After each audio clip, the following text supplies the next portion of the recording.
Lorsqu'on soulève un objet, on fait augmenter sa hauteur, plus précisément, on change sa hauteur. Et comme la hauteur change, ben, son énergie potentielle gravitationnelle aussi. Puisqu'il y a une variation de l'énergie potentielle gravitationnelle, il y a un travail qui est effectué, soit le travail potentiel gravitationnel. Donc, on a la définition ici. Et ce travail peut faire augmenter la hauteur de l'objet ou encore le faire diminuer. Et c'est pour ça que parfois, on va avoir un travail qui est positif ou négatif. Donc, la façon de calculer le travail potentiel gravitationnel, ben, c'est la variation d'énergie potentielle gravitationnelle. Donc, ce que je vais faire, c'est l'énergie potentielle gravitationnelle finale moins l'énergie potentielle gravitationnelle initiale. Comme l'énergie potentielle gravitationnelle, c'est mgh, mais on peut le remplacer par mghf moins mghi.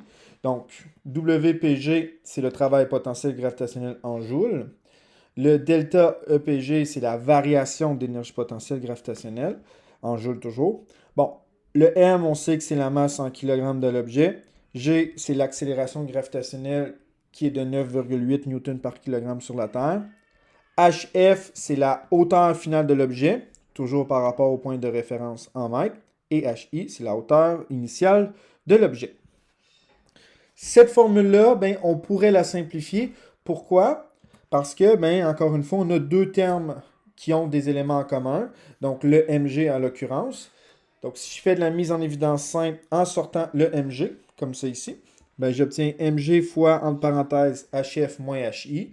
Or, hf moins hi, c'est la variation d'auteur. Donc, je pourrais aussi le réécrire comme ça. Puisqu'il n'y a pas d'exposant 2, on pourrait directement utiliser cette formule-là dans nos calculs.